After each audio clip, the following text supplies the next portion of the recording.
પ્રભુ ઈસુના નામમાં આપ સૌને પ્રેમી સલામ.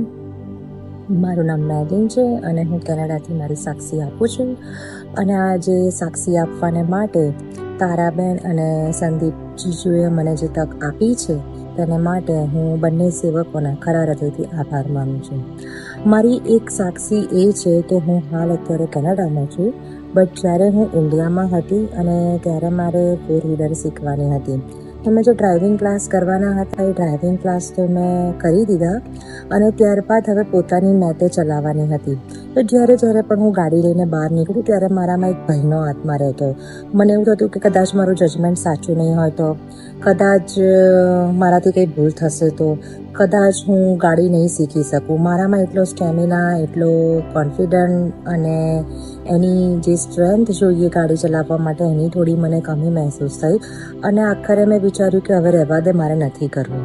અને આ બાબતને લીધે થઈને મેં એક વખત તારા દીદી જોડે શેર કર્યું કે મારે આવો પ્રોબ્લેમ છે અને હું ગાડી મેં મારા ડ્રાઈવરની સાથે શીખી છે, બટ હવે જ્યારે મારે એકલા ચલાવવાની આવે છે ત્યારે મને ભય લાગે છે. એક ફિયર આવતો હતો કે આવું થશે તો, એક્સિડન્ટ થશે તો, આમ થશે તો. અને તારાબેને મને ખૂબ જ સુંદર વાત કરી કે જ્યારે પણ તું ગાડી લઈને બહાર નીકળે ત્યારે તું પવિત્ર આત્મા દેવની સહાય અને દોરવણી માંગ. અને આ બાબત પર મેં કામ કર્યું. જ્યારે હું ગાડી ચલાવવા માટે બેસું એની પહેલાં હું પ્રાર્થના કરતી અને પ્રભુને કહેતી કે પ્રભુ તારા પવિત્ર આત્માનું દોરવણી અને સહાય મને આપજે. જે સંબોધક તે અમારે સારું આ પૃથ્વીમાં સહાયક તરીકે મોકલી આપ્યો છે, તે સંબોધક અને તે સહાયક મને મારી ગાડી ચલાવવા માટે માર્ગદર્શન, કૃપા, દોરવણી અને કોન્ફિડન્ટ આપશે.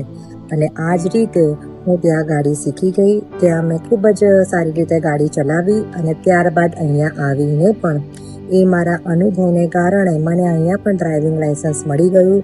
અને આજે હું કેવળ ઇન્ડિયામાં નહીં બટ કેનેડાનું પણ ડ્રાઇવિંગ લાઇસન્સ ધરાવું છું અને હું કેનેડામાં પણ ગાડી ચલાવું છું.